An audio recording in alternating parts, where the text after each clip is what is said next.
بسم اللہ الرحمن الرحیم نحمدہ و نصلی علی رسولہ الکریم۔ صحیح البخاری کتاب الایمان باب افشاء السلام من الاسلام، حدیث نمبر 28۔ حضرت عبداللہ بن عمر سے روایت ہے کہ کسی شخص نے رسول اللہ صلی اللہ علیہ وسلم سے پوچھا، کون سا عمل اسلام میں سب سے بہتر ہے؟ آپ نے فرمایا، یہ کہ تو کھانا کھلائے اور سلامتی کی دعا دے، اسے بھی جسے تو جانتا ہے اور اسے بھی جسے تو نہیں جانتا۔ اس حدیث سے پہلے حضرت امام بخاری یہ روایت لائے ہیں کہ حضرت عمار کہتے تھے، 3 باتیں جس نے اپنے اندر جمع کر لیں اس نے سارا ایمان حاصل کر لیا۔ اول اپنے نفس سے انصاف کرنا، دوم ہر شخص کے لیے سلامتی کی دعا کرنا، سوم باوجود تنگ دستی کے اللہ کی راہ میں خرچ کرنا۔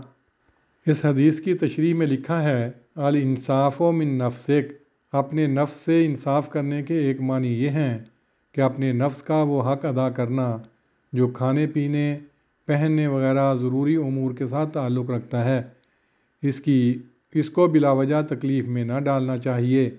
دوسرے یہ کہ اپنے حقوق کی حدود کے اندر رہنا۔ انسان جو عموماً دوسروں کے معاملے میں تو انصاف کرتا ہے، لیکن جب اپنا معاملہ آ جائے تو انصاف بھول جاتا ہے۔ اس لیے فرمایا کہ ایمان یہ ہے کہ انسان اپنے نفس سے دوسرے کا حق دلائے۔ سلامتی اس وقت مفقود ہوتی ہے جب ہم میں سے کوئی اپنے حقوق سے آگے بڑھنے لگتا ہے۔ اگر ہم اپنے حقوق پر قانے رہیں اور دوسروں کے حقوق پر ہاتھ نہ ڈالیں تو افراد و بشر کے درمیان امن رہے۔ تیسرے یہ معنی ہے کہ اپنے واجبات و ذمہ داریوں کو سمجھ کر ادا کرے۔ دوسروں سے جو بات اپنے لیے چاہتا ہے، دوسروں کے لیے بھی اپنے نفس سے اس کا مطالبہ کرے۔ غرض ہر معنی میں یہ تعلیم حقیقی سلامتی کا موجب ہے۔ پھر لکھا ہے کہ بذل السلام للعالم سے مراد یہ ہے کہ بغیر اپنی ذات پات اور قومیت کی تمیز کے سب کے لیے سلامتی کا موجب اور سلامتی کا خواہاں ہو۔ یہ ان مکارم اخلاق کی ایک مثال ہے جس کی تعلیم حضرت صلی اللہ علیہ وسلم نے بنی نوع انسان کو دی۔ پھر لکھا ہے کہ الانفاق من الاقتار، یعنی تنگ دستی کی حالت میں خرچ کرنا۔ آپ نے ان الفاظ میں سلامتی کا مفہوم پورے طور پر واضح فرما دیا ہے۔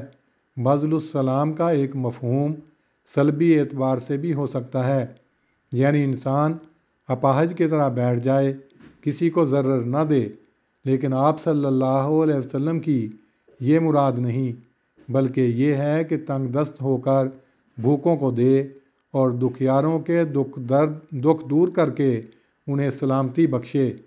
یاد رہے کہ یہ اسلام کا ایک عام مفہوم ہے اور یہ مکارم اخلاق میں اسلامی تعلیم کا پہلا زینہ ہے، کمال نہیں۔ امام بخاری نے باب کے عنوان میں بذل السلام للعالم کہہ کر تقرأ السلام علی من عرفت و من لم تعرف کی مزید تشریح کر دی ہے، اور حضرت عمار بن یاسر کے جو الفاظ نقل کیے گئے ہیں یہ بھی ایک مستند مرفوع حدیث نبوی کے الفاظ ہیں جو حضرت عمار بن یاسر صحابی نے حضرت صلی اللہ علیہ وسلم سے روایت کیے۔ اس باب میں امام بخاری نے اسلام کا ایک تیسرا مفہوم بیان کیا ہے، مطلق سلامتی کا موجب ہونا، اپنے لیے اور غیر کے لیے۔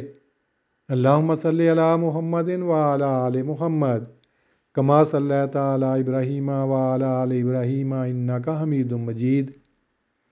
اللہم بارک علی محمد وعلی آل محمد کما بارکت علی ابراہیم وعلی آل ابراہیم انک حمید مجید۔